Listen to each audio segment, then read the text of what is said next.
Hello and welcome to the Bucket Lister podcast. Join your host Keith Crockford along with special guests who have travelled the world, here to share stories of their adventures and plenty of inspo to add to your bucket list. Now, let's get into today's episode.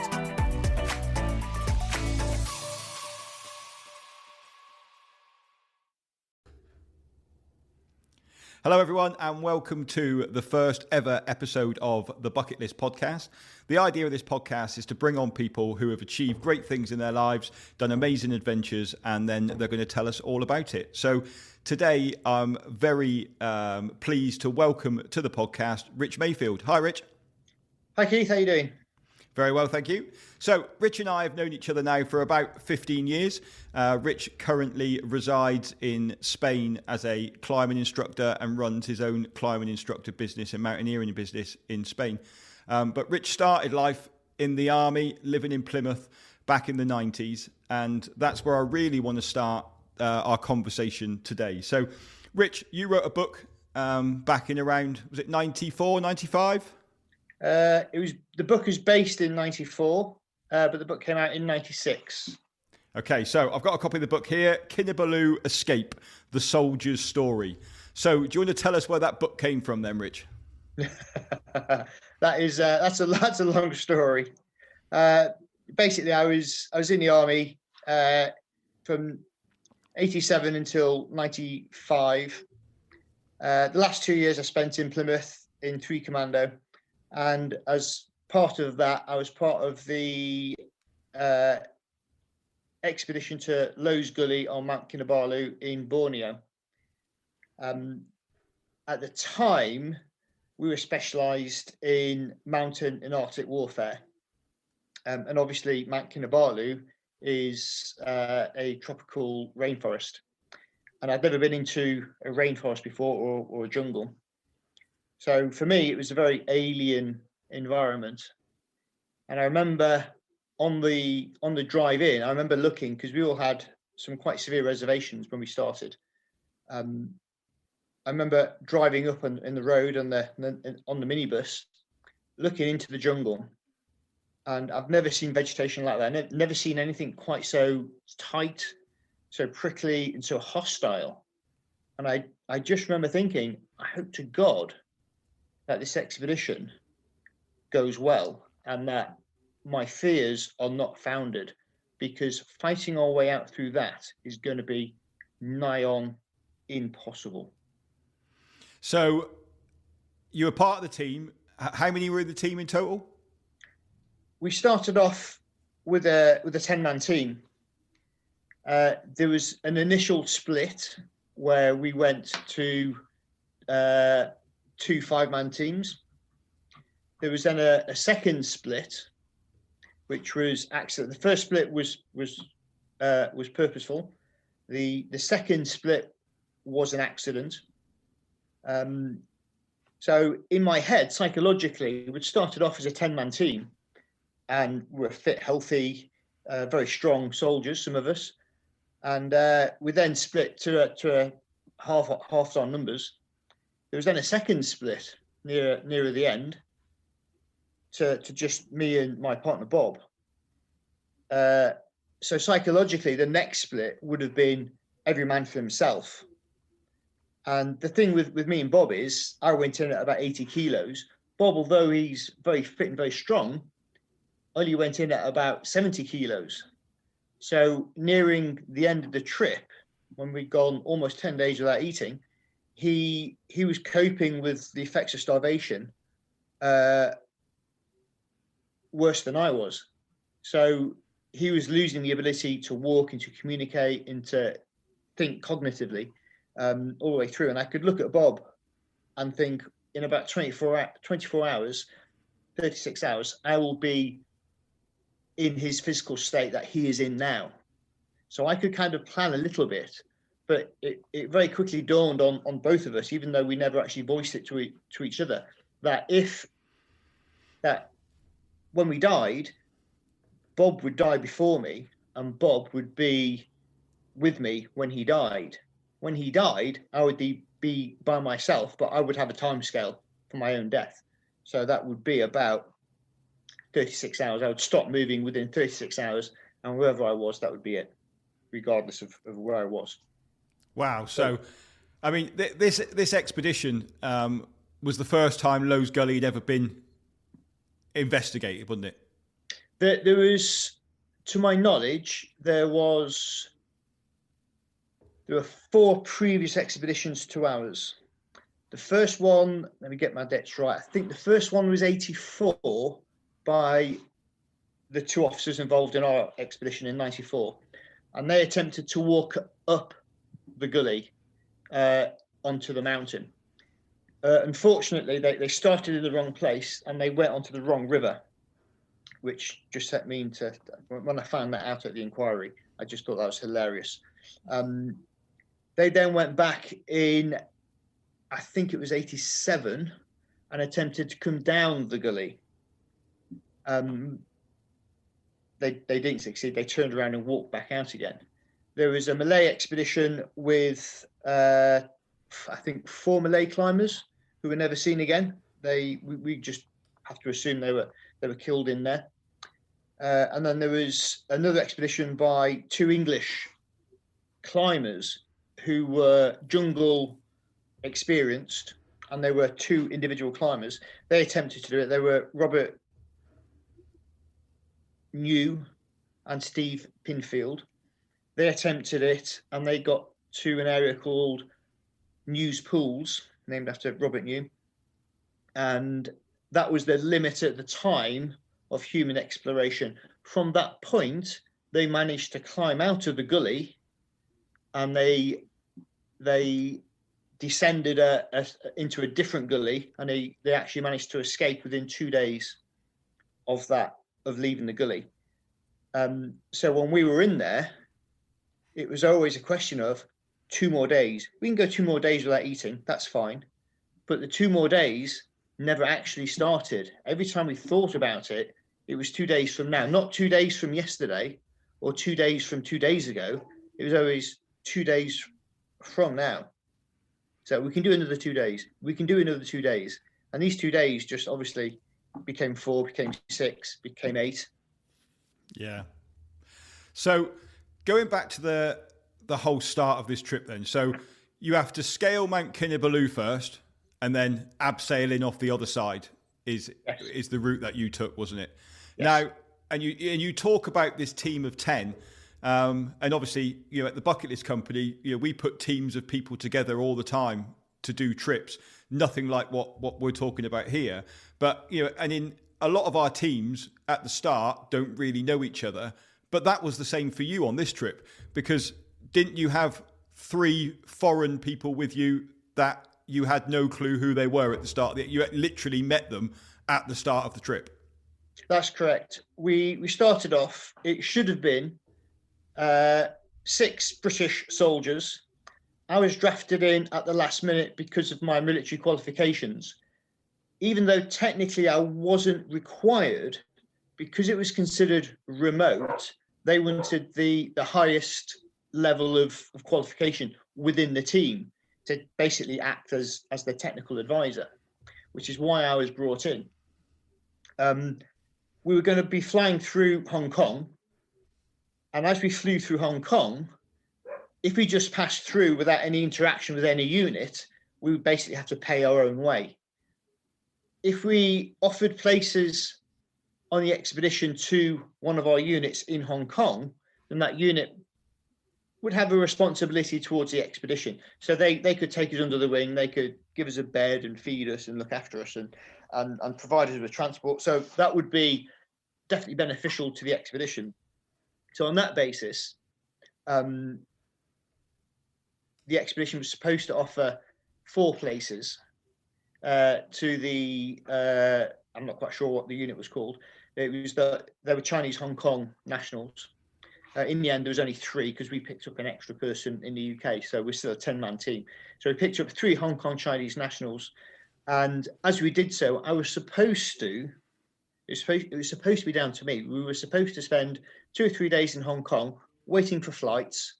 Then I would go through maybe half a dozen people and select the 3 that that I wanted on the trip. Because of the way the flights worked, we actually only spent about 12 hours in Hong Kong. So these 3 Hong Kong Chinese soldiers basically were told, do you want to go and climb Mount Kinabalu? And they said, well, what's that? So they said, well, the tourist thing is you walk up on the north side on the tourist path one day, you get up at 3 o'clock, you go to the summit, you turn around and you walk back down again. And it's a 2-day trip. And they said, oh, okay, we'll do that. That sounds okay. Little did they know, we weren't coming down the tourist path. We were going to get onto the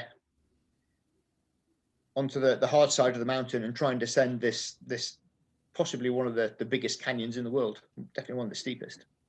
So these people had never seen a climbing harness before. They'd never seen a figure of 8 before. They certainly didn't know how to abseil. And there you were, about to take them into this gully. Basically, yes. I mean, the way the expedition qualification ran was, I was the equivalent of a mountaineering and rock climbing instructor within the army. We then had 1 ML, summer ML, and 3 single pick supervisors, and that was basically the whole qualification. That was the whole qualification of the team. Yeah. So and nobody had done any jungle training at all. We were actually offered, I didn't know this at the time, but we were offered an introduction course in Brunei from the jungle training school in Brunei on jungle survival, their basic introduction course, and that was turned down by the officer in charge on the grounds that we weren't going into the jungle, we were going through a river that goes through the jungle. So to get this straight, then you had your senior officers, and you were brought in as the technical advisor for this expedition, and you were taking orders pretty much from the people above, by the sounds of it. Yes, I was actually, there was a big discrepancy in rank, because I was very, very junior and the officer in charge was very, very senior. Normally, in my normal day-to-day life in the military, I wouldn't see a colonel. You know, you might see a colonel once every couple of weeks, just in passing, as he drove out of camp. And you saluted him as he went past? And you saluted him as he went past. Yeah, you're definitely not on first name terms, and you're definitely not in this sort of environment with them, because generally speaking, by the time they get to that rank, they're starting to get a little bit long in the tooth, and they've already been there, done that. So they organise it and they help it and they support it, but they're giving it over to the younger guys, the guys that need the training, the guys that need that experience. So from your book, Rich, you start to get concerns almost immediately, but then at the same time, you're climbing up Mount Kinabalu, and these 3 Chinese soldiers are having to ditch their packs already. They're not fit enough. You're already marching on ahead of them. Why didn't you turn around at that point? The start of the expedition, what normally happens is, if you're just a tourist and you're going to Mount Kinabalu, the Park HQ usually insists on giving you a guide, a Sherpa, and the Sherpa carries your gear up the path, and it's a very well-trodden path. There is actually water every 100 meters or so. There's little bus shelters where you can stop. There's no buses where you can stop, and there's signs up saying about the flora and fauna. Our brief for that day was, you really can't get lost on the path. We're all going to go up the path on our own pace. We're going to get to an area called Grunting Lagadan, which is an easy angled rock face. Just below that, there's a hut, and we're all going to meet at the hut, probably at last light. And that was the brief for the day. So there was me and a paratrooper. Obviously, he's got a burgundy berry and I've got a green one. So there's a little bit of niggling going on. So me and Britt just started racing up the hill between us, and we were going really well. every few hundred meters, there's a sign saying how far it is to the next shelter and the next water stop. And it gives you a height and a distance and an altitude change. And we, even though we had massive rucksacks, me and Britt were actually shaving about 15-20% off what the park was expecting you to do empty. So we were really happy with that. When we got to the hut, I was acutely aware that everybody else on the team wouldn't be able to follow at the speed that we'd just done it in. So I turned around and I walked back down the hill, probably for about an hour, just to make sure. Some of the other guys had come in already. They were in poor condition, and it was a big day. It was a hard day. We'd done probably not quite sure what the height gain is. I think it's about 2,500 meters of height change on that day. So it's a massive day. I'd gone back down, and I'd met my partner Bob, who was in a state of collapse because he decided that he could carry his rucksack and somebody else's. So I took the spare rucksack, got Bob up to the hut. I turned around, went back down again to try and find some of the other guys. And then I found the officers who were in pretty bad tempered. And I offered to carry the bags. And as I took one of the bags, I instantly realized that the bag wasn't complete just by the weight. I knew they'd left gear behind, but nothing that we had with us really, with the exception of tents. There was nothing that were in the bags that I considered to be jettisonable. Everything was essential.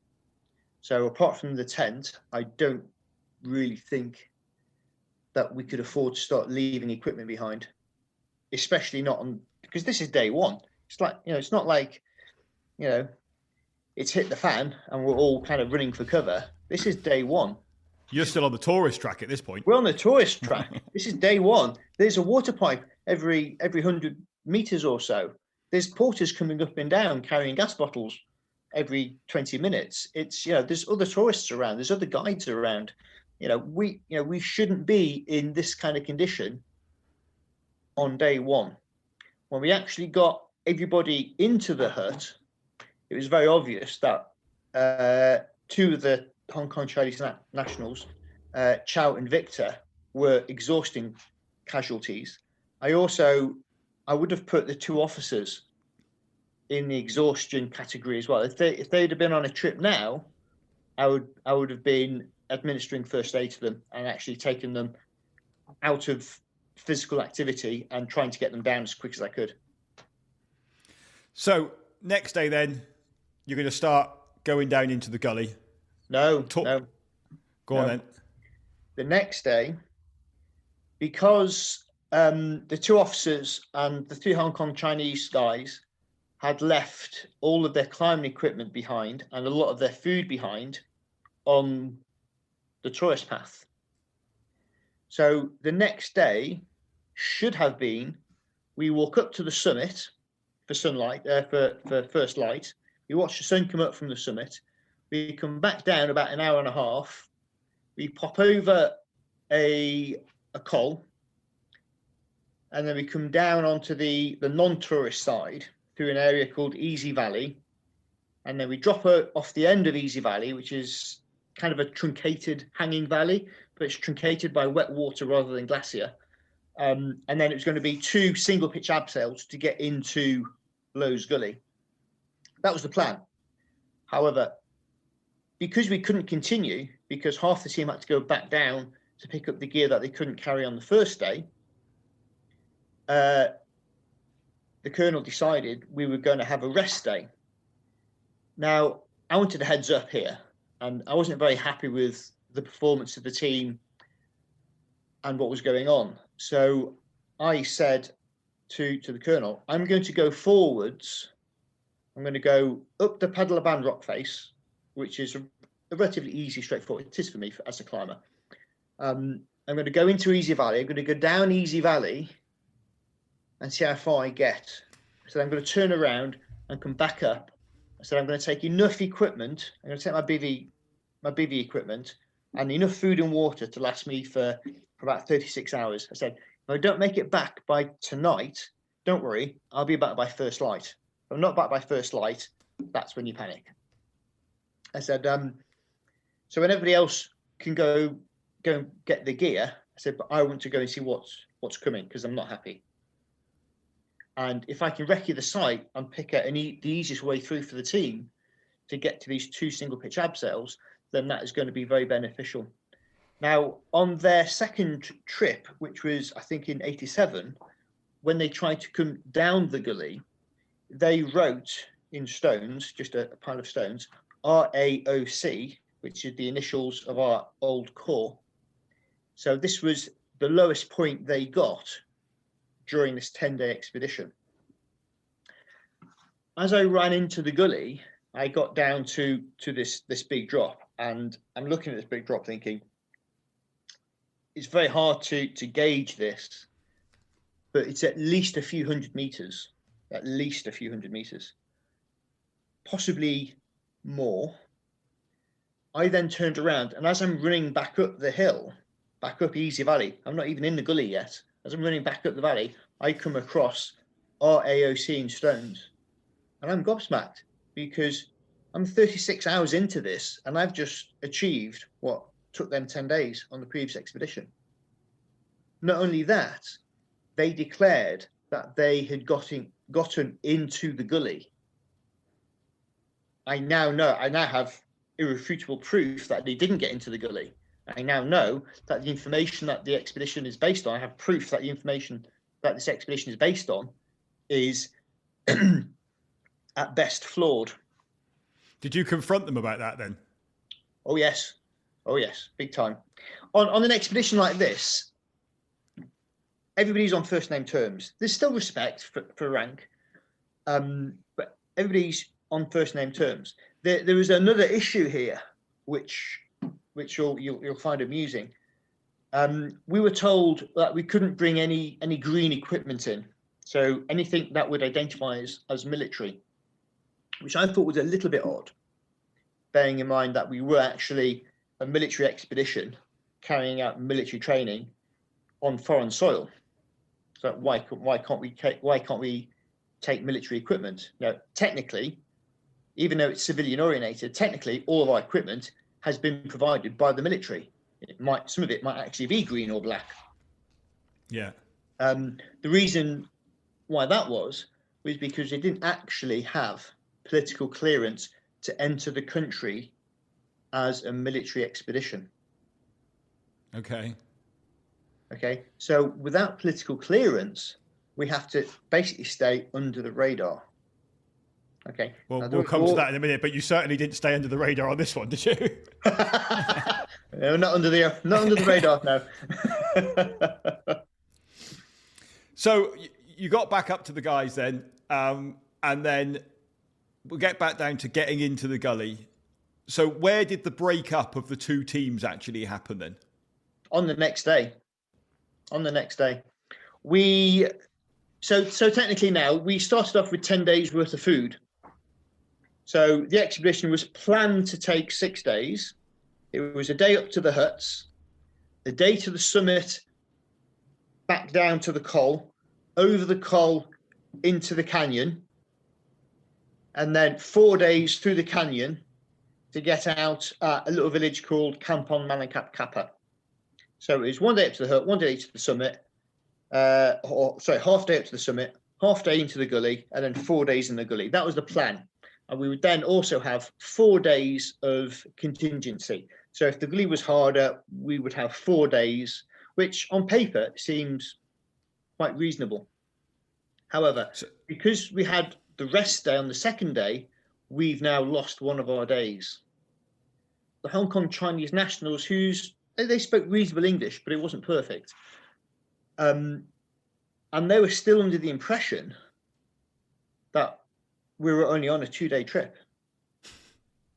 So when we actually inspected their equipment, and we did have a kit check for them, we came across massive deficiencies in their food. So the order came out from the colonel that everybody else had to give 2 days of food. This is on the second day, 2 days of food to bolster the Chinese Hong Kong guys' food, which meant that on the second day, we'd actually already lost 3 days of food.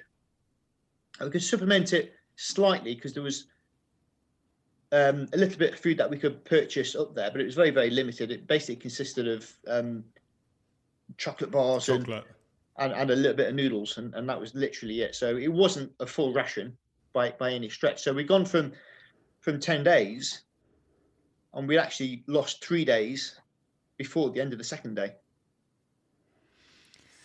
So you're at the top of the gully now. You're about to abseil in. You don't know if you can climb back out at that point. So I'd gone forwards before the day before the first split. There was 5 of us in a group. We all had a 50-meter, 9mm dynamic rope each. I'd taken all 5 ropes with me, and I'd abseiled over the edge. And I'd gone 250 meters over the edge. On the last abseil, I was hanging free from the rock, and so I couldn't get to the rock to belay. So I just tied another rope to the end, and I passed the knot on abseil, and I carried on to the end of that rope. So I'm now at the end of a 100-meter, 9mm dynamic rope, which means if you jump up and down on it, you're gonna go up and down a lot. Just my body weight. If I jumped up and down on the end of that, I'm going to move probably 10 meters up and down, just by how dynamic they are, because they're very thin 9mm ropes. And the cloud had come up, and I had no idea where the rock was. I had no idea how far away from the floor I was. And these were supposed to be 2 less than 50-meter abseils, and I'd already gone 250 meters, and the last abseil was 100 meters. I was also acutely aware that there was nobody within the group that could rescue me. If I didn't get out, I wasn't getting out. Very steep, because it was overhanging on just about all sides, as far as I can tell.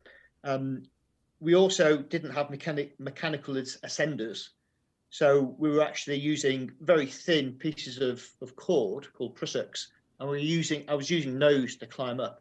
When you're on the end of 100 meters of 9mm cord, and you're bouncing up and down, like, many meters every time you try and move up, and it was very spooky.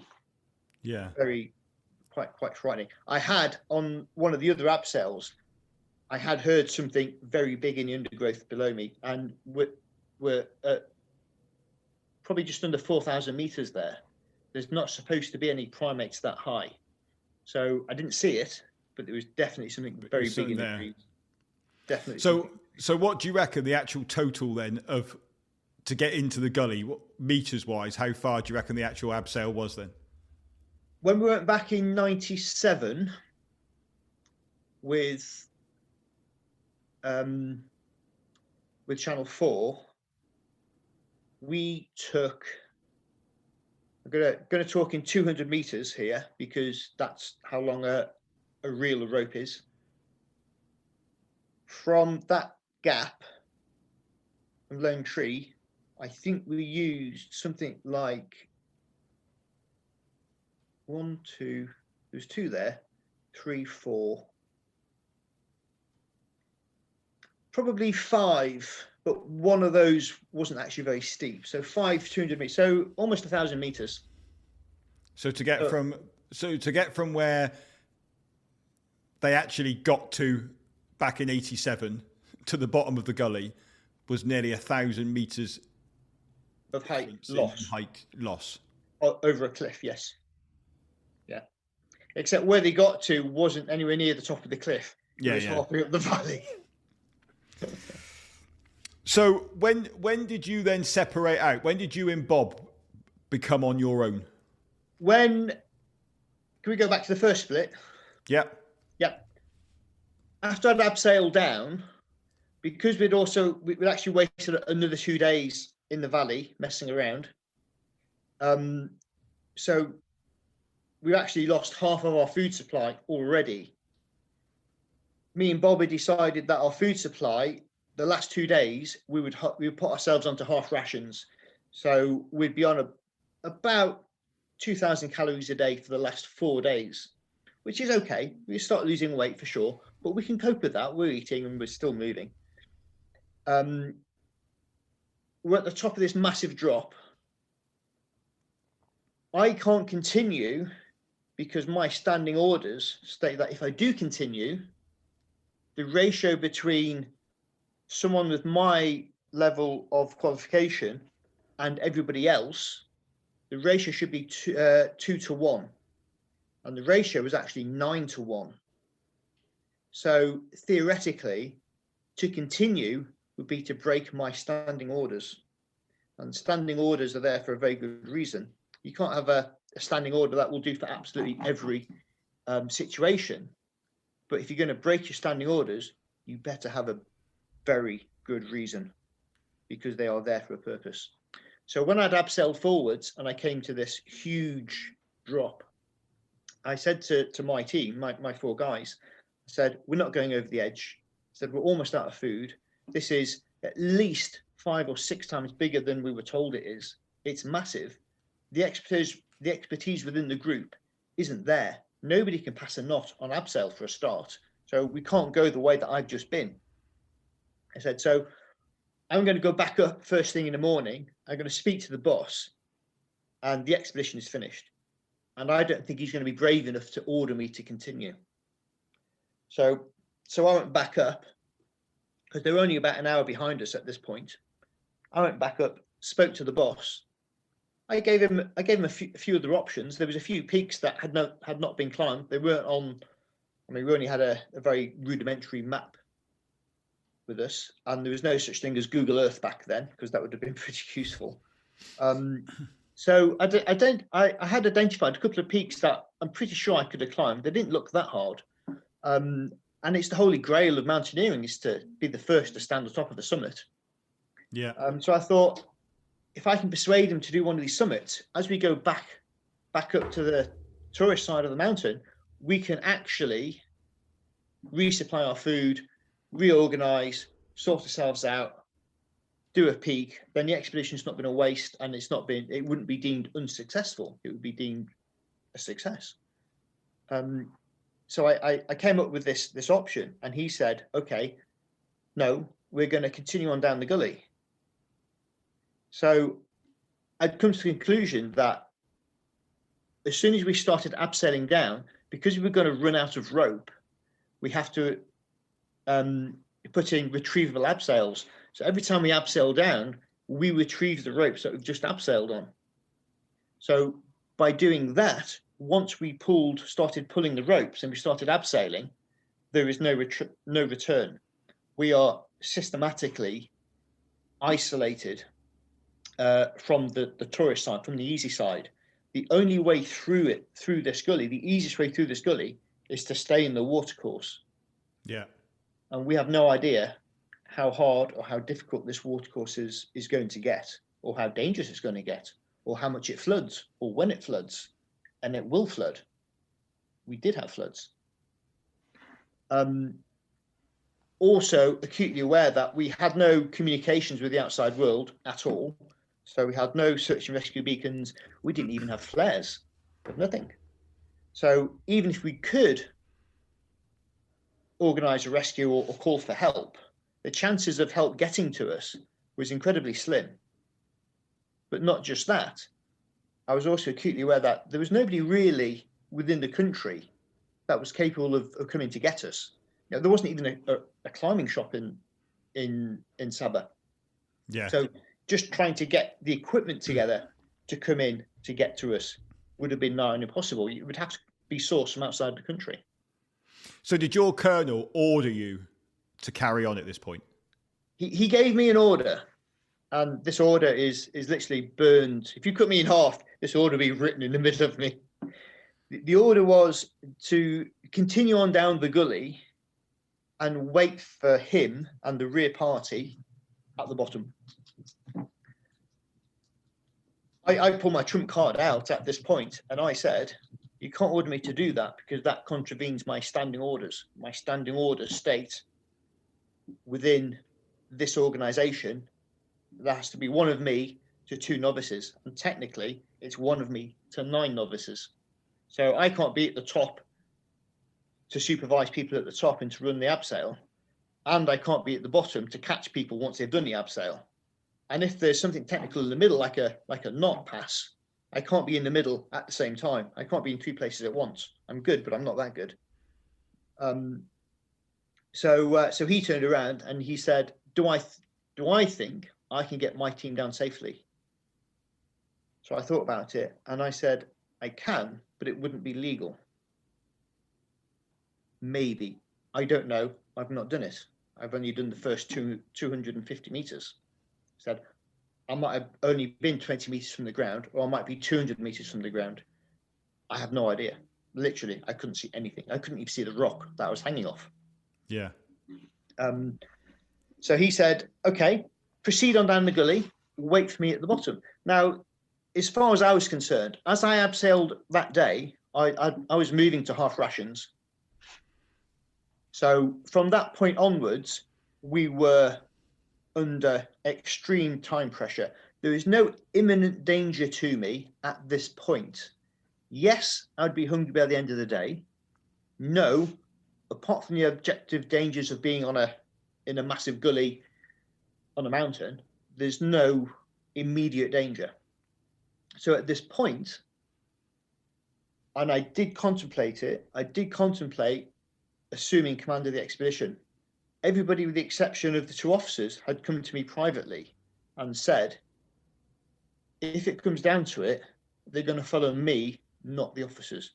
I was one of the most junior soldiers there. So when people were coming to me saying they're going to back me, not the colonel, a super senior soldier compared to me, I was definitely feeling a little bit overwhelmed. And a lot of these guys were even senior to me, not qualification wise, but rank wise, time served. Yeah. So they were senior to me, and they were coming to me saying, Rich, if it comes to it, we're going to follow you, not the officers.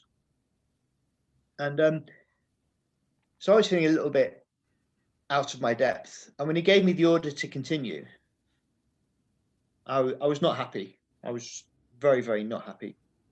So as he gave me the order, I qualified the order as to what I was going to do. I said, okay, I will proceed with my 4 team members down the gully. I will wait at the bottom until tomorrow morning. If I cannot see you, if you are not imminent, I will go hell for leather and you will not catch me. We are fitter and stronger and more capable. You will not catch me. And he got a little bit angry and he repeated the order. He said, no. He said, you'll proceed on down the gully and wait for me at the bottom. So I just requalified it. I said, okay, I'll proceed on down the gully with my 4 members of the team and I'll wait at the bottom till tomorrow morning. And I specified a time, 10 o'clock. I said, if I don't see you by 10 o'clock in the morning, I will go hell for leather. You will not catch me. And he got really angry and repeated the order. And I interpreted the order again in exactly the same way. He was not going to order me to wait indefinitely.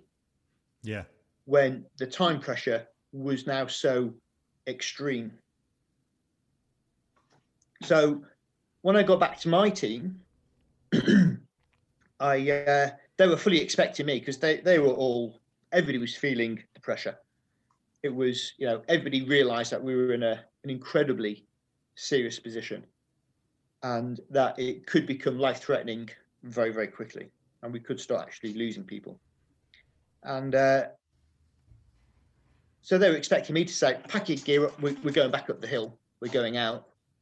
And I just said, we're going over the edge. And nobody said a word to me. Nothing. Absolutely no. They just packed their bags, put their harnesses on, put their helmets on, and followed me to the edge.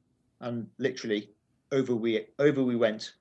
And I think we did it in something like, it was about 20, 50 meter pitches. We had to pass the knot once near the bottom. Massive, absolutely huge descent. Were you doubling the rope? Were you doubling the ropes then, Rich? We had to double the ropes, so everything had to be retrievable. Absolutely, everything had to be. If it wasn't retrievable, between us, we only had 250 meters of rope. Yeah. So, we'd still be there now if we'd left. So in the back party, then you had the 3 Chinese soldiers and the 2 officers, ranking officers, yeah. And then you had everybody else in your team. Yes. So at the bottom, now this is quite interesting from anybody in the military. So I'm actually a Lance Corporal. I've taken the orders from a half colonel. It's not what I told my men, or rather my colleagues, because some of them were senior to me, what was going to happen. So when I got back and I said we're going over the edge, we all went over the edge. We had a few scuffles on the way down, but we managed to scrape through without any casualties. So we're all sat at the bottom. We're totally 100% committed now. You can't get a helicopter in there. You could, as we had 0 chance of climbing out. There was one way out for us, and that was you do the gully or you stay where you are. If you stay where you are, it's almost certain death. Yeah. You have to do the gully. And in places, the gully is less than a meter wide. So at that point, you were praying for no rain then? Yes, because if it rains, there are certain places where if it rains, that's it. It's over. You're dead.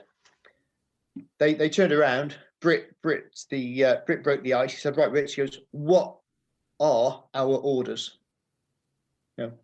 What did he say?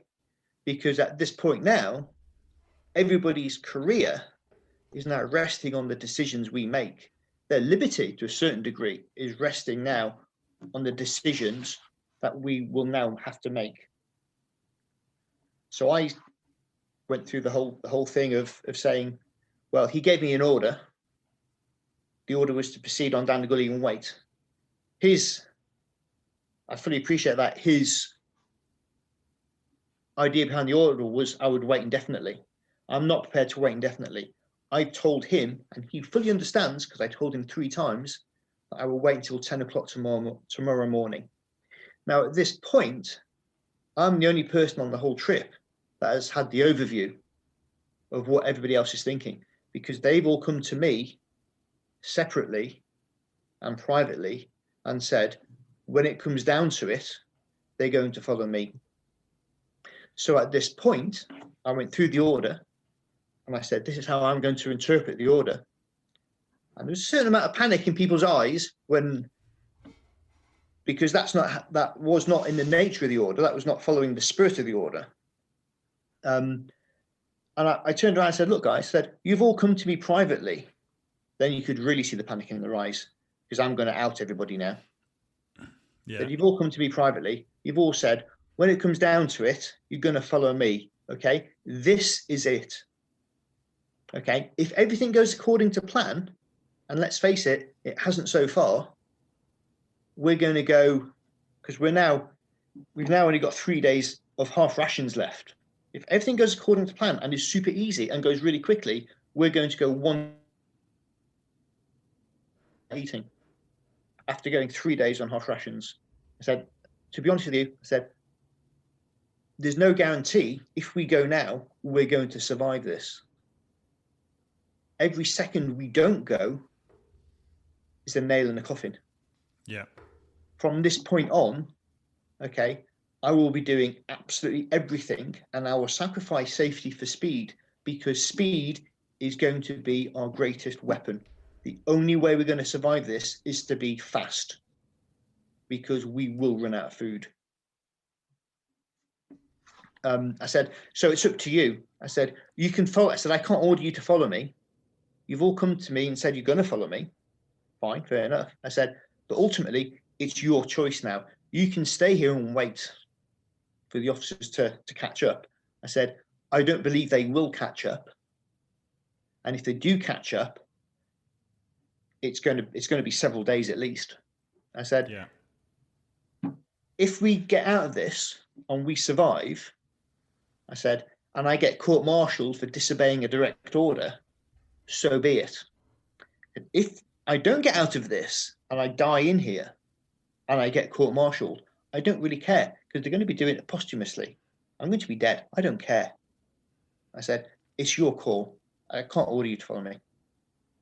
And they all looked at each other and they all just went, okay. And that was the last we spoke of the order, literally. And I bet when you started off this expedition, you never thought you'd be having that conversation with people. No, not at all. I've done many adventure training exercises, and most of them are very well run, very well organised, very well thought out, with a very achievable aims and goals. And this was, it was a world first. It'd never been done before. That's why it was so attractive as a goal. But it very quickly dawned on me, even before we even got into theatre, into Borneo, it very quickly dawned on me that there was a few niggling things in my head that I wasn't very happy with, that I couldn't really confront the officers about it, because I didn't feel like I had the authority to do so. So we're assuming now we're at 10 o'clock the next morning and there is no sign of the other team coming down behind you at this point. Correct. We literally stood up. It was one of those super serious, very intense moments where, which is just hilarious, because no one was really talking to anybody. And we'd all literally at 10 o'clock, we were ready. We all stood up and started walking and scrambling over the rocks at the bottom. A lad called Pete Shearer was ahead of us, not far, maybe 10, 20 meters. And he stood on this angled rock into a pool, and both feet just started sliding like that. So we watched him, and he bent down, and then he stood up again, but he was still moving. Then he bent down, then he stood up again, and he's still moving. And we were all just watching with curiosity, thinking, what's he going to do next? Then he disappeared over the edge of the rock, and there's this almighty splash as he hit the water. And it just cracked the ice. We were all so psychologically tensed up. But it was just hilarious. We laughed for about half an hour. And did you have any idea at that point, from the end of the abseil to the village, how far that actually was? To be honest, I'd have to go on Google Earth and measure that. It's an interesting point. It's geographically not that far. And bearing in mind, we'd actually already lost a lot of height to get into the bed of the gully. Geographically, from a height perspective, it's not that far either. However, when you're in the jungle like this, it's very difficult to navigate. Firstly, because there are no maps. Secondly, because you can't walk in a straight line, because you have to go around vegetation. When it's that steep as well, when the terrain is so steep, you basically have to follow the line of least resistance. So it might take you a few hundred meters out of one direction. Then you have to correct that and come back again. But if the terrain dictates that you can't correct, then you can't correct. You have to keep going. And it very, very quickly, as soon as we left the gully, within the first few hundred meters, it was total guesswork. And we did make, unfortunately, we probably wasted, I'd say, probably 2 14-hour periods heading in the wrong direction, because the terrain dictated that was the only option. So which periods, we had to turn around and retrace our steps back. So which day are we on now then? From the start of the exped, are we day 4 now? We abseiled in on day 7. So day 7 was the abseil into the gorge. So that day was the first day for us on half rations. So you're on day 8 now of the following morning. So this is now day 8. We should have been out on day 6. Yeah. Of the original plan. And hitting the base of the gully, according to the original plan, was actually only the end of day 2, according to the plan. Yeah. So it doesn't take. So you're 5 days behind now. We're 5 days behind on day 2. On day 2. That's impressive, isn't it? Yeah. Yeah. and you've given half of your rations away to the people that are behind you at this point. Yes. So how far is it now then before you split up? How far is it now when you and Bob we had quite a few issues because we weren't eating, and because most of it the next 2 days, I think it was, before we got to News Pools, were relatively easy. There was no major drops. The biggest drop was maybe 10, 15 meters, and it was all reasonably easily recoverable. When we got to News Pools, we were very excited because this was the limit of human exploration at that point. So we were very excited. We had the bit between our teeth. We were going fast. We weren't walking where we could. We were running, literally.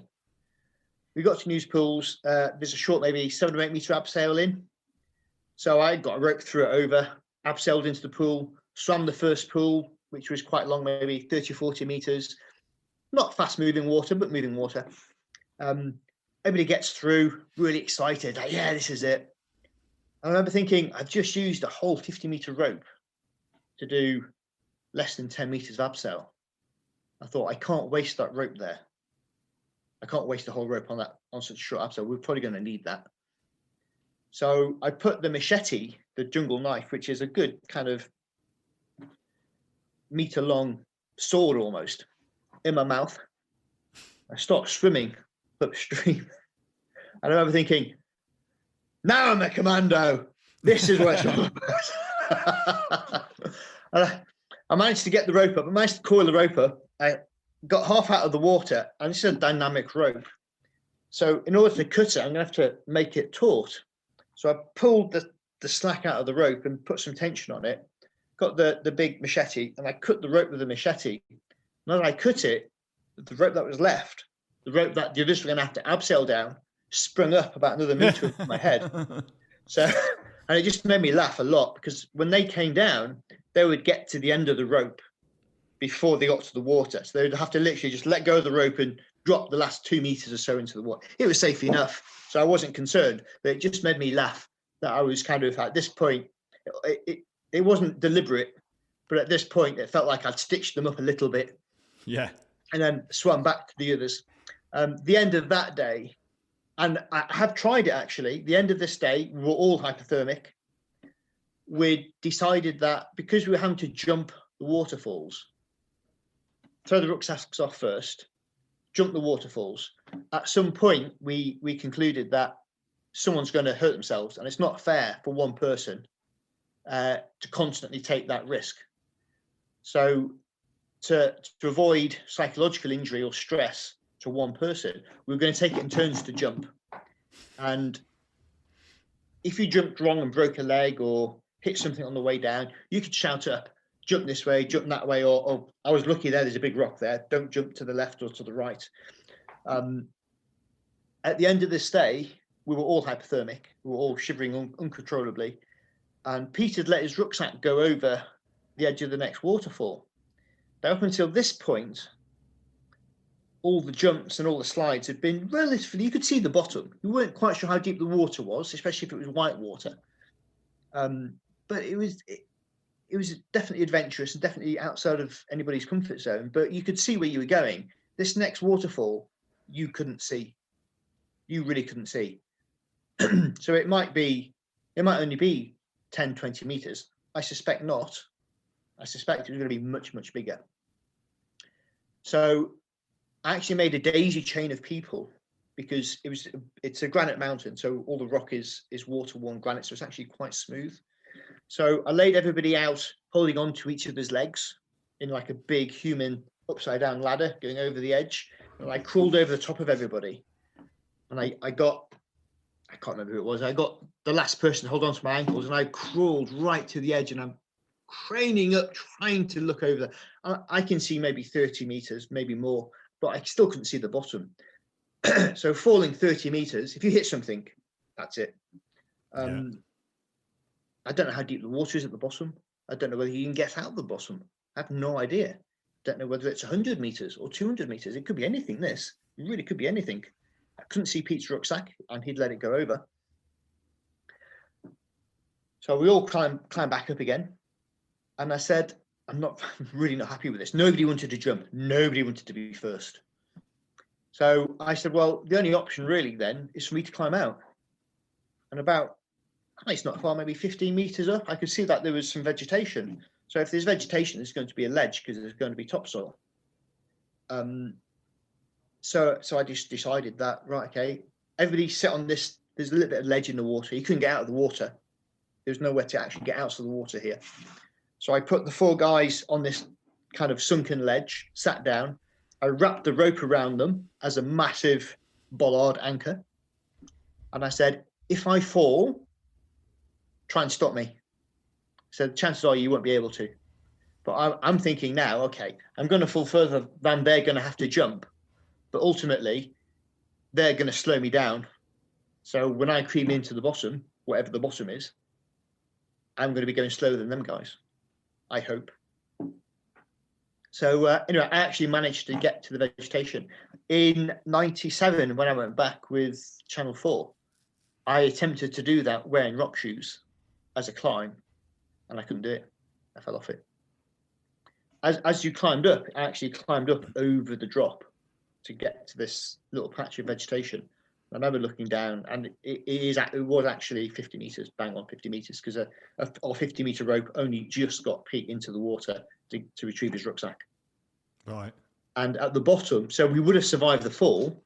It's amazing though it's amazing that you went back and you couldn't do it in a normal, safe environment almost. But when you're there on a top rope with rock shoes on, yeah. The first time I was soloing in jungle boots. Yeah. That's amazing. I remember the very last move, I was on these tiny, tiny little crystals, like 2 fingers on each one. My feet were all over the place.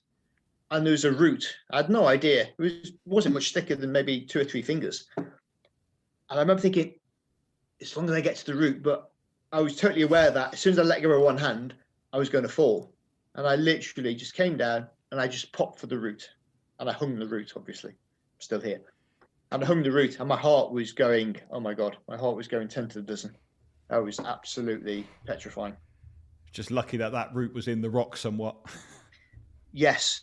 Yeah. But the ledge was maybe 20 or 30 meters long, but it was actually only, it was probably less than half a meter wide. Okay. And that's where we slept that night and had our rations. At that point, the last 2 days of rations, we'd carved out into another 4 days. So now we're probably on less than 1,000 calories a day. And we're hypothermic. Yeah. So at which point then do you split? At which point do you think to yourself, do you know what? I've got to get help now. Well, at this point, we're now overdue. So at this point, we should have been back in the city. So now I'm starting to think, okay, maybe not today, but probably tomorrow, there's going to be some concerned people in theatre within. But I'm not a party to any of the planning, really, apart from within the expedition. I've had 0 contact with people outside of the expedition as far as the expedition is concerned. So at this point, I don't know what contingency plans have been put in place should there be an incident. So at this stage, I'm thinking probably not tomorrow, but the day after tomorrow, we'll miss flights back to Hong Kong. Hong Kong will be annoyed that we've missed our flights because it means they're going to have to possibly pay for more flights for us to get over. So we're definitely going to be missed on that day. We weren't. 4 or 5 days later, I'm thinking, okay, we should be hitting the UK now. The UK will be missing us. So not only have we missed our flights back into Hong Kong, we've now missed our flights back to the UK. So that's 2 sets of flights we've missed and two gates that should have been picked up as, hang on, we're missing people here. But again, because there was nobody put in charge of our exit point, I wouldn't go on Dartmoor with a group of kids without telling somebody where I was going and when I would be back. Yeah. Let alone into a jungle environment, into an area where people have died, and not have an exit point. Missing. But was this because of the political awareness of the expedition? is this why this was missed? Because actually you shouldn't have been there. Potentially. I wouldn't like to speculate on that point. I wasn't a party to any of the conversations, but potentially, probably. My guess would be yes, but it's just a guess. Or you could have argued it's just incompetence. Yeah, completely. So when was the point then that you and Bob went on your own? The two of you went together? There was a very serious incident just before, the day before that split, which had an effect on the split. So what happened was, as we were making our way through the jungle, we'd taken a few dead ends and come back. We'd taken jumps. We'd passed knots again because there was a few areas where we had to leave ropes behind because they weren't retrievable for various reasons. So my supply of equipment was decreasing rapidly. And on one of these abseils, we'd attempted to get back onto the Western Plateau, which was a mistake. And as we were coming back down into the gully, there was an area, it was less than a rope length, so it was maybe 40, but no more than 50 meters. But I didn't have two whole ropes in order to get to the bottom and recover the rope. So I had to formulate a plan where I could do it in two pitches, in two rope lengths. And the only stance, it was a very, very shattered wall of very weak rock. And all the vegetation was quite small because anything big would basically fall off the wall. There was a dead tree about, I don't know, maybe a third of the way down. So I aimed for the dead tree, and and it was definitely quite a dead, rotten tree. And we all got through, and the last person down, who was doing a great job, because he was actually carrying my rucksack because I was doing all the technical stuff, and I was having to cut through the jungle to actually get down to these places and to go in recce, and sometimes it would be wrong. I have to come back up again and take a slightly different line. So doing that with the rucksack on would have been a huge waste of energy. So he was actually looking after my equipment when I was doing all this activity. So when he came down with two rucksacks, everybody else, because it was a dead tree, everybody else stood at the point where the tree went into the wall. And he got down to the bottom, put one tree at the wall, 1 foot at the wall, where the tree came into the wall, and the other foot really high up on the tree. The other three had started cutting a path through, so I was at the bottom. He'd pulled the top rope down, and I was sat at the bottom coiling the rope. And I remember looking up, and I was about to shout up, "Don't put your foot that high on the tree, it might fail." And as I was looking up, thinking about it, the tree literally just snapped, and he came down, literally, because he was stood on top of the tree retrieving the rope, and was about to climb down to get back on the rope below him as the tree failed. And he fell about, I don't know, many meters, hit a bit of a ledge near the bottom on his back, and I thought, that's okay, kind of, because now I'm only looking at limb injuries, because the rucksack would have protected his back and his torso and his head from the impact. Problem was, he bounced off the rock and started tumbling through the air. And the next thought that went through my mind was, he's going to hit me. He's going to land on me. So I literally dived off the rock, and he landed on the rock face first. Bang. That's really quite sickening thud. And I checked his carotid artery, and I thought, I don't really want to move him, because in my mind I had a kind of a burst eyeball and a fractured cheek and a bit of brain sticking out, and I thought I didn't really want to deal with this by myself. So I shouted casualty, and the only time it's ever happened to me, it was bizarre, because in my ears it was like somebody else had shouted casualty down a long corridor, and it was echoing back to me. It was a very bizarre kind of situation. I could hear the others kind of charging through the undergrowth. Yeah. And how graphic do you want this to get? Well, you carry on. It's a podcast. They can't see. It's fine. So I managed to roll him over, and he wasn't actually unconscious for that long. He had a few severe or a few minor head injuries, but you can't always tell with head injuries. There was lots of other issues, medical issues going on with him. He had some very big swollen a knee and arms and other injuries. There was quite a lot of blood. I think he'd lost a couple of teeth maybe. He was in quite a bad way. And in a normal exercise, that would have been end of the exercise, helicopter him straight to hospital. But obviously that's not an option now. We'd also come to the conclusion that if you can't move, you have to stay where you are. And if you stay where you are, the chances of being found are slim to nil. Yeah. So if you can't move, you don't make it. So it was quite obvious that this guy wasn't going to move.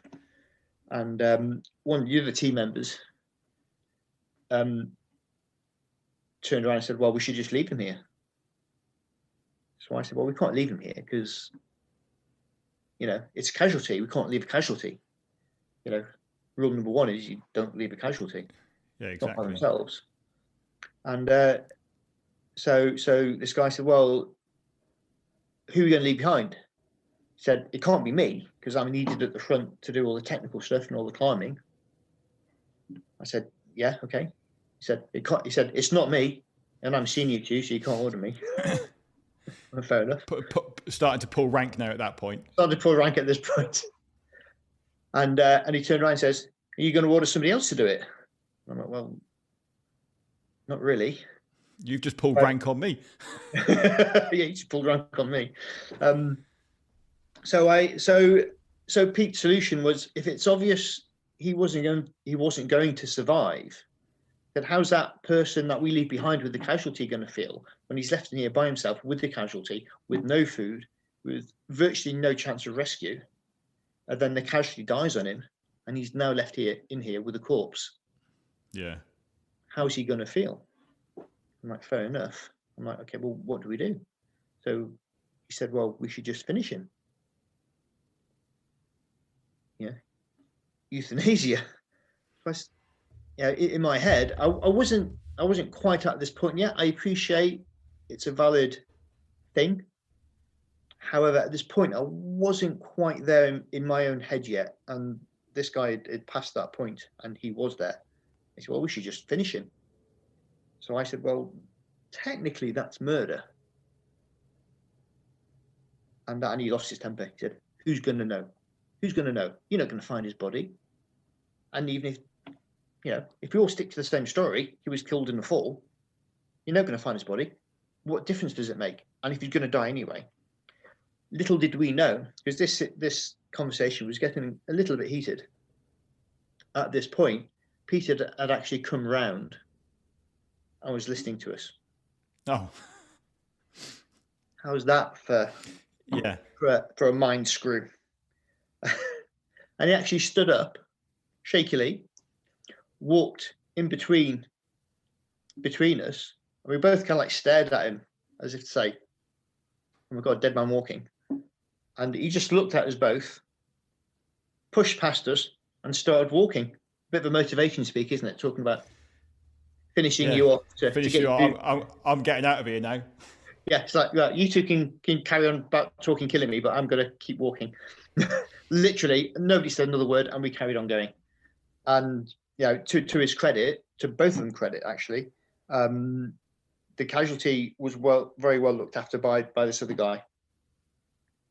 However, what this did was it placed everything, all the decision-making process on me, and all the technical aspect was mostly on me anyway, but I felt a lot more isolated at this point. That night, we'd actually managed, we thought at this point, there's a few of the shorter abseils, but we thought at this point, we'd done all the difficult stuff. We've been in the gully now for probably close to a week. We thought we'd done everything. We'd escaped the gully. We'd come round. We'd got back into it. We'd hit another hard section. We had to escape the gully, get round that, get back into the gully, which is when the incident happened.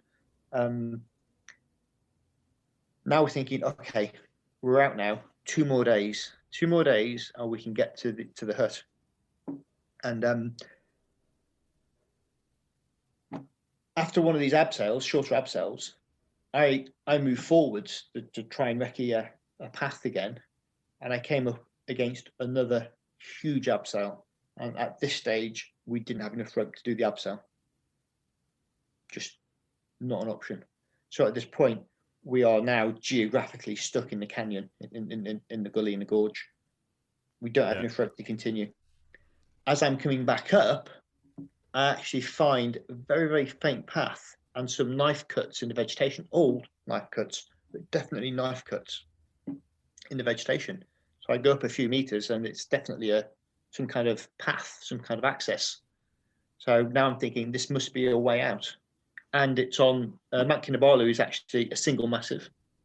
So if you head away from the mountain, all the hills get a lot smaller, a lot more very, very quickly. Yeah. And this was on the right side. Every time we had to escape previously to avoid the difficulties in the canyon, we were always on the wrong side, going back up. So every time we did that, we knew that we had to get back into the gully, and if we had to escape, we had to escape on the other side. And these cuts in the vegetation were on the right side to escape. So when I got back to it was only maybe 100 meters or so. When I got back to the group, I was very excited that I'd found something that was a potential escape route for us. Pete did have another fall. First bit of positivity there, really, then. So there's a little bit of positivity. Unfortunately, this path was made by Malay Special Forces when a Malaysian expedition attempted to do the gully. These 4 guys, mid-80s, I can't remember the date, and they went missing. And the Special Forces got helicoptered in to the top of this ridge, and they came down the ridge to get into the canyon. So we'd actually found their path. So just after where they got helicoptered in, there's a massive rock face, and it was a non-starter. So It wasn't actually. It was a red herring. It was a trick, if you like, a cruel trick. So that night we had to all sleep separately because there wasn't anywhere big enough to actually sleep on. This ridge was knife edge in places. You were literally holding on to the top with your fingers. The jungle was below us, super steep, and we've got a walking casualty. So we all had to sleep in separate points. That next morning, we had Brit had found a sachet of apple flakes, which isn't actually that many calories, but it was just one sachet, and he was sharing it with his 3. And I mean, I don't know how many calories were in there. I'd suspect no more than maybe 200 in the whole packet. Yeah. But we didn't want to kind of impose or sit there whilst they ate, and that was the last of their food. So I said, me and Bob will recce forwards again, and we'll go along the ridge. They were going to be maybe 15, 20 minutes behind us. I said, we'll keep in contact with whistle blasts every 10 minutes. So we had discussed that night best course of action.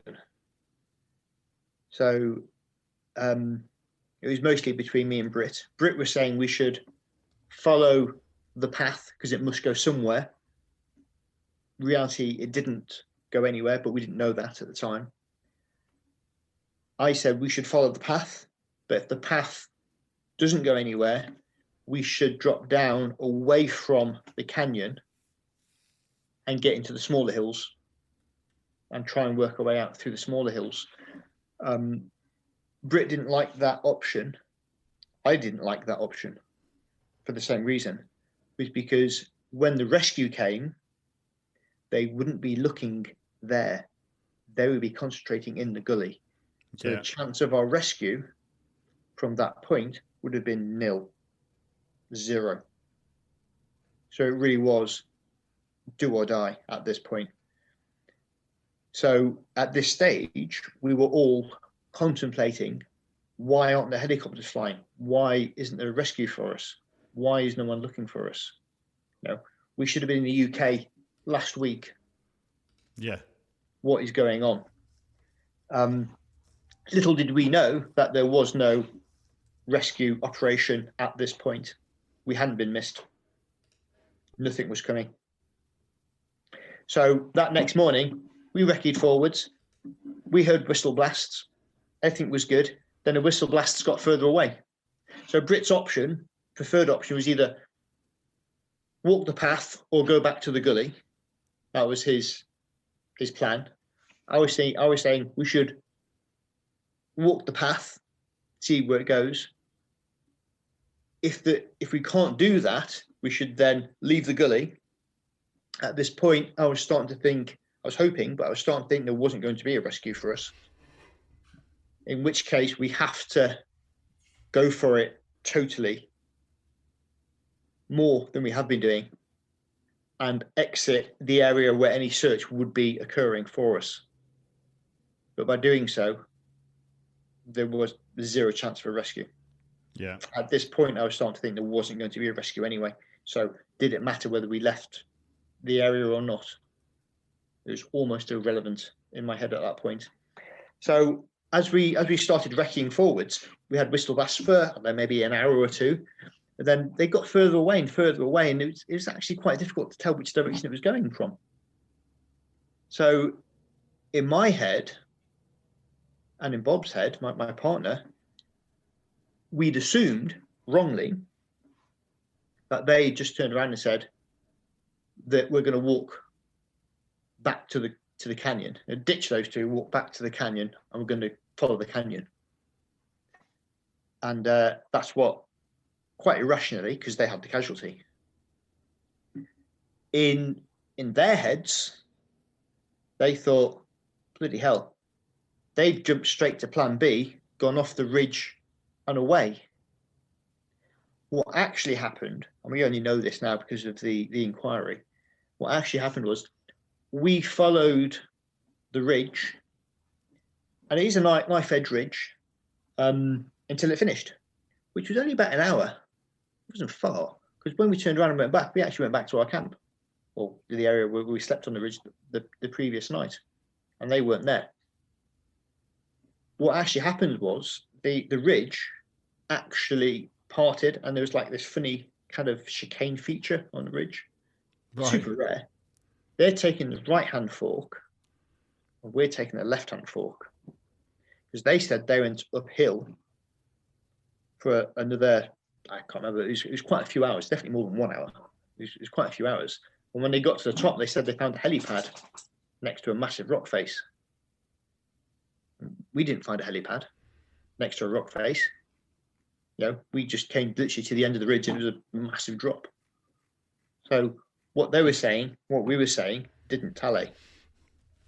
And what the army did was they actually managed to get hold of some satellite imagery of the area, and they blew it up into these huge A1 pictures and put it up in the course. And we kind of actually went through it, and we got to the bottom of. So at this point there was a lot of obviously in our two separate groups there was a lot of distrust going on, and everybody thought that the other group had done the dirty on them, even though neither group was going to benefit from doing so. Yeah, because I mean, obviously, so how many more days now then, Rich, was it before you and Bob actually got to civilization? We're not quite sure. No idea. Not really. When I was writing the book, I had a ghostwriter who was basically correcting my spelling, my punctuation, and helped me and coached me with the writing, because I'd never written anything before. And all the way through, so I was writing maybe 2,000 words a day, and Martin was rewriting them and putting them correcting my spelling, my punctuation, and putting it into a readable format. I have the same when I write anything. Like I write something and someone turns it good for me, basically. Yes. Someone turns it into something that people are actually going to read. Yes. And I got to this point all the way through because I knew it was going to start, I knew it was going to finish, and I was super keen to write it. And all of a sudden, there was like a time thread all the way through the book. And all of a sudden, this thread it just literally evaporated over the space of like 24 hours. In my head, there was no longer a time scale. So I sat down with Bob and we wrote down all these things that we could remember. And some of them were identical, but he was remembering them very differently to me.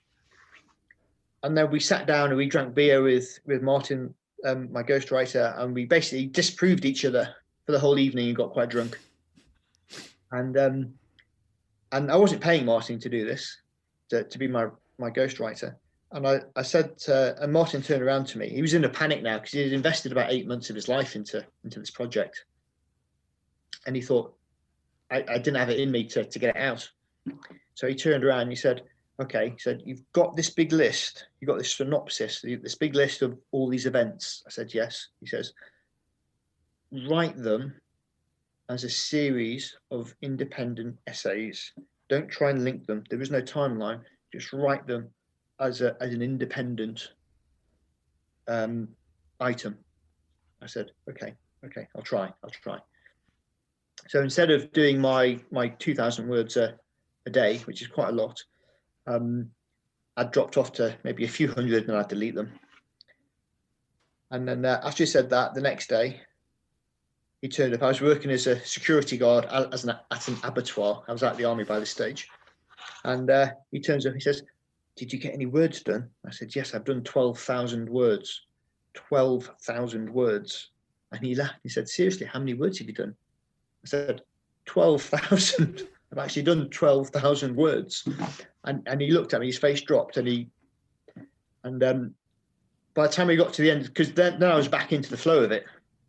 Yeah. So I was doing back up to my 2,000 words a day.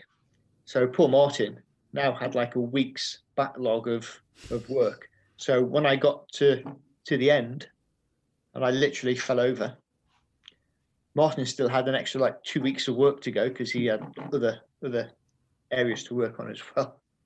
And right at the end, we went out for some beers. We all got a bit drunk again. And Martin came up and he gave me a great big hug. And he said, I'm so glad that is finished now. He said, I said, you have no idea how happy I am. I said, why? I said, why? He said, because for the last year, he said, I've been living inside your head. He said, and I don't like it. He said, it is not a nice place. I'm like, thank you. He said, I'm there all the time.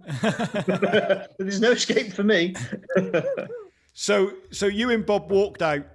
You came to a village. People saw you. What did they think when they saw you? At this point we were hallucinating, and we were starting to. In my more lucid periods, I was looking for banana tree because I thought I could identify a banana tree because bananas are quite obvious.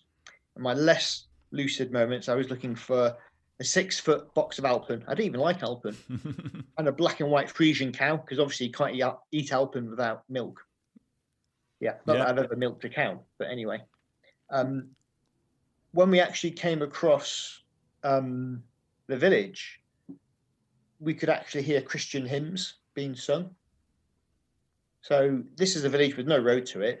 You know, they'd seen outside visitors for the first time ever the year before, and they'd been converted to Seventh-day Adventists.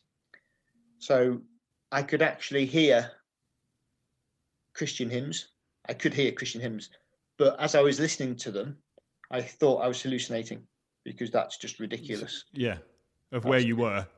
But that's where I actually was. And I managed to climb over a low fence, which as I did so, I fell over. So I crawled into the hut, and all the huts are on stilts to keep the snakes and the creepy crawlies out. So I crawled to the hut. Bob wasn't strong enough to actually get over the stile. So he just lay on the wrong side of the stile. As I get into the hut, so you got to picture this. I've got my jungle boots on. All of our clothing has literally been ripped off our backs, either through sliding down the granite slabs or through the vegetation. We're absolutely covered in lacerations and blood and scabs, and I'm topless. I've just got a pair of shorts on, literally the last piece of clothing I own, and this huge knife. So I walk into this wooden hut. It wasn't in your teeth at this point, though. It wasn't in my teeth at this point, no. But yeah, it might have been. So I walk into this hut, and in the wall there's a tiny window, and it frames the mountain perfectly. So I'm looking at that thinking, oh, I'm tripping. I'm definitely tripping. This Christian's singing outside, and there's a picture on the wall that looks like a real mountain. And then my daughter walks out of this room inside the house, and I look at my daughter, and she screams. And I'm thinking, why is she screaming? And legs out of the house. Another little boy had seen me crawl into the house with this knife, and then seen this little girl run out of the house screaming. So he thinks they're being attacked. So he runs into their church and shouts, "Bad men are attacking my grandma's house with big knives." So the whole village arms itself with machetes and spears and bows and arrows, and basically comes to repel us. Meanwhile, I'm in the house and I'm totally convinced that I'm tripping. Yeah, I'm not there. Yeah. And there's a little kind of cooking area with a stove on it and some rice boiling in water. So I think, oh, I'm tripping. So I just put my hand into the boiling water. And I tell you, the first time I did it, I didn't feel any pain. I just took some rice out and started eating it. But it did dawn on me pretty quickly that my hand was burnt. It did, yeah. So the whole village is basically run up to Bob with machetes and bows and arrows and spears, and literally to cut him up, basically to kill him. And Bob's lying on the floor, and all he can do is lift his head. He lifts his head and he looks at them, and he just says, "Make it quick." That's it. Anyway, they fed us curry mostly. So have you any idea how long you were there for then before you actually got to civilization and could raise the alarm? Yeah. We overnighted in the village. Now, we started eating and we almost instantly went into extended stomach. So our stomachs got huge instantly. As soon as we started eating, we shouldn't have been eating solids. Yeah. Bob had some very serious injuries. I thought at best he was going to lose his hand. At worst, he might lose his arm.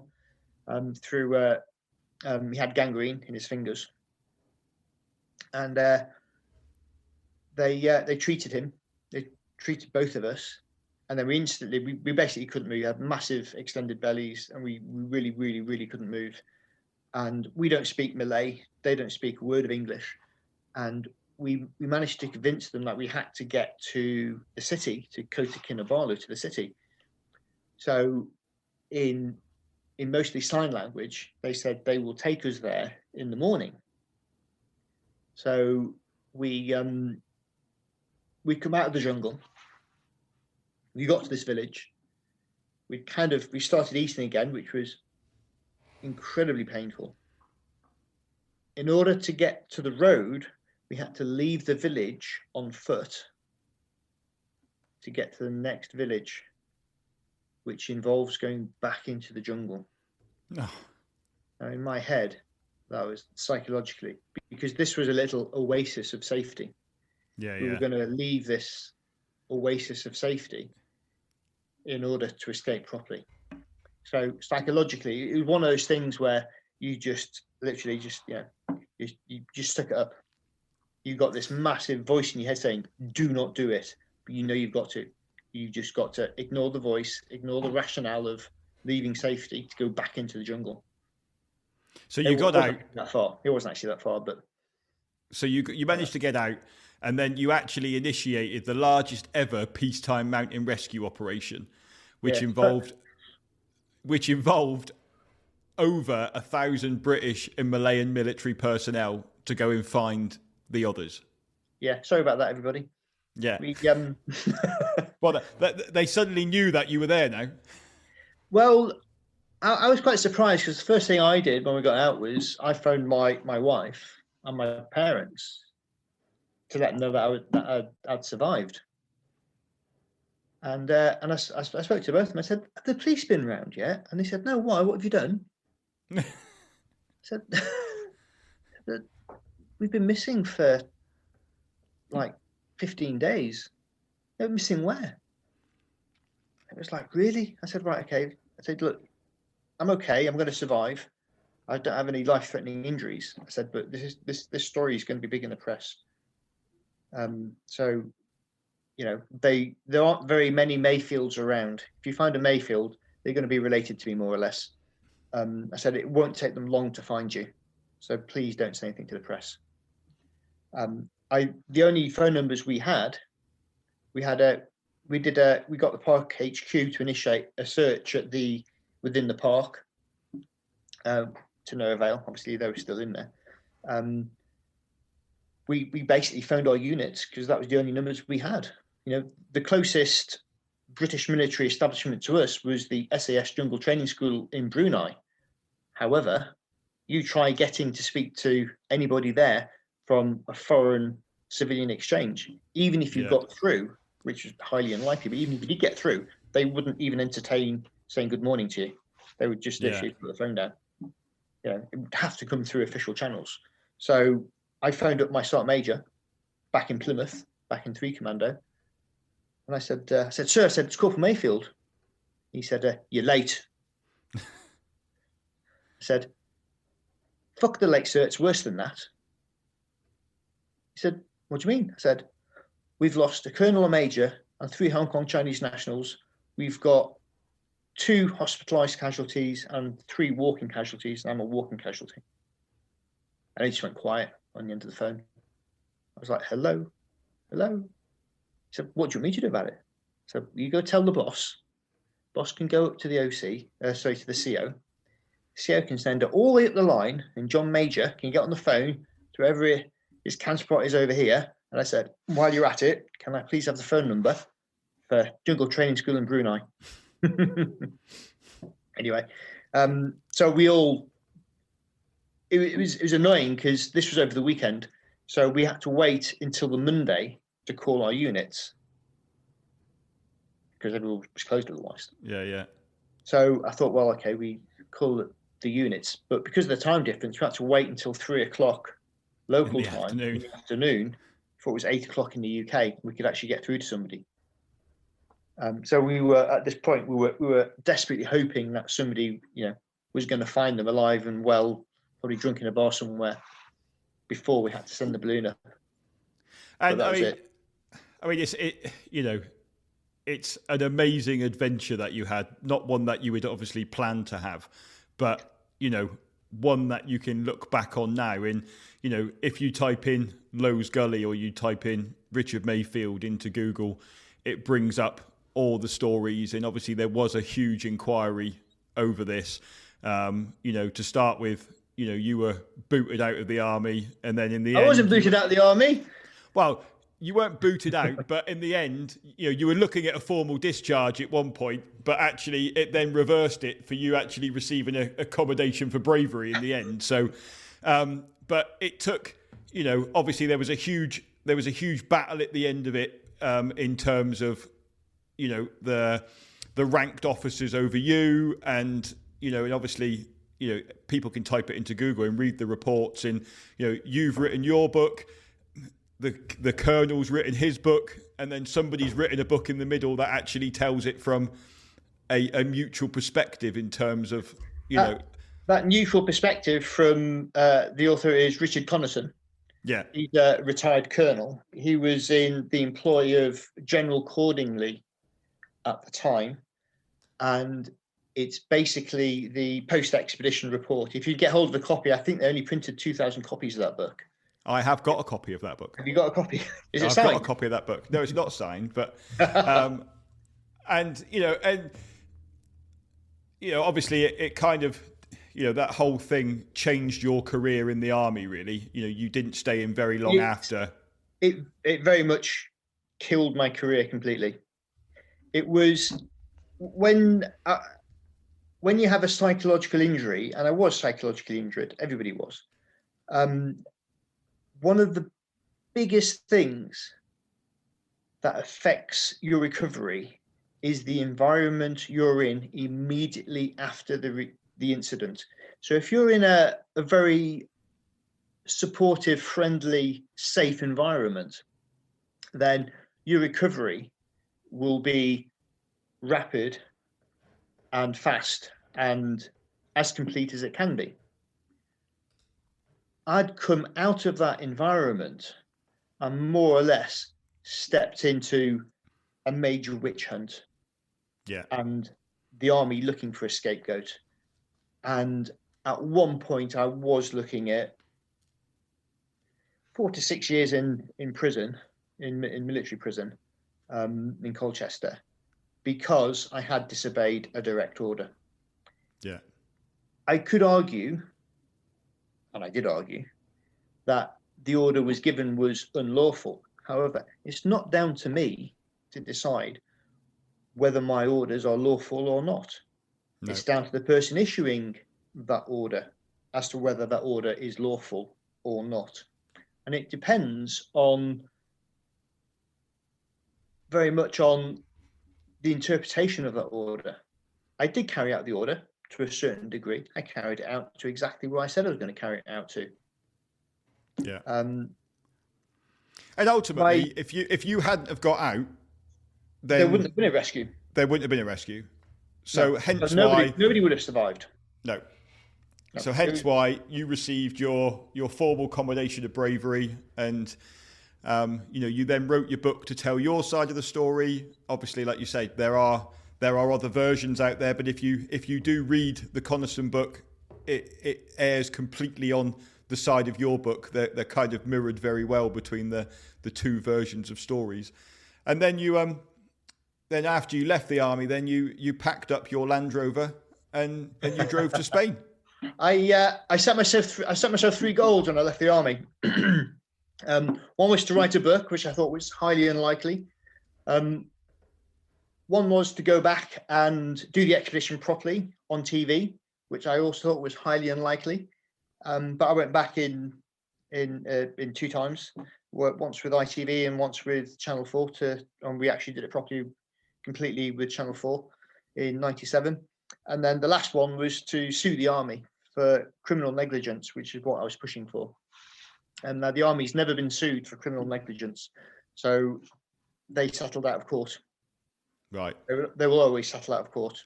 I had the transcripts from the Board of Inquiry, and the army did not want me standing up in court and reading from those. Yeah. That was not going to happen, even though I really wanted to. Yeah, I bet. So you packed up, you went and bought yourself a Land Rover, you packed it up, and then you drove to Spain. And you've almost stayed there ever since. You've moved around a little bit in the time. You've been back to Plymouth. You moved to Bulgaria for a bit, and then you're now back in Spain again. You're working as, I first met you 15 years ago out in the Orange House, which is now your climbing base in the Costa Blanca in Spain, and you've kind of been there ever since, really. What just tell everyone what your job entails for you now, Rich. Now. Obviously not now at this time, because you would be working normally. But my normal job. Your normal job. Teaching mountaineering and rock climbing on the Costa Blanca in the sun. We got some massive cliffs around. We got sea cliffs, mountain cliffs, short cliffs, single pitch. It's all mostly limestone, mostly bolted, apart from some of the big stuff, which is not bolted. And do everything from beginners courses right the way up to coaching into the high sevens, really. I'm doing a rescue course tomorrow with some of our staff and another client. But interestingly, we've got quite a few canyons and gorges around. Yeah, I've done a few. the MOD still pay me to take them down them. I find that slightly ironic, and I always smile when I get hired to take the army down a canyon here. Yeah, I always remember the first time that we ever did a canyon together. I kind of, it took me about half an hour. We're in the canyon, and I suddenly realised I'm in a canyon with Rich Mayfield. This isn't the place to be. Well, if anyone's going to survive, it's going to be me. Yeah, very true that. Yeah, but you didn't have your meter-long machete with you when we went in there. That was what I was more worried about. So, how can people find out about you, Rich? Where can they find out about the Orange House? We've got a website, which is theorangehouse.co.uk. We're on Facebook, which is, again, the Orange House. Or you can just find me on Facebook, Rich Mayfield. Rich Mayfield. Brilliant. And, one thing, obviously, at the Bucket List Company, we've been saying it for a few years that, and especially with times as they are now, that, I think more localized travel is going to be the thing to do as it comes. And we've always been saying that actually we need to organise a bucket list trip out to the Costa Blanca and stay at the Orange House and do a learn to climb week out there with you, Rich. So maybe once we can all start traveling again, we'll get that booked in and get that advertised. So if anyone's listening that wants to learn to climb or wants to come out and climb in the Costa Blanca, then maybe we can get that done as soon as possible. That'd be awesome. Brilliant. Well, thanks ever so much, Rich, for your story. I'll put links to all the books in the show notes. So if you want to catch up and read about this amazing adventure that Rich had, then you can do so. But thanks ever so much for listening, and we'll catch up with you next time. Thanks very much indeed. Thanks for listening to this episode of the Bucket Lister podcast. Be sure to click follow to be alerted for next week's episode. For more travel inspiration, check us out at www.thebucketlistcompany.co.uk or follow us on socials. See you next time.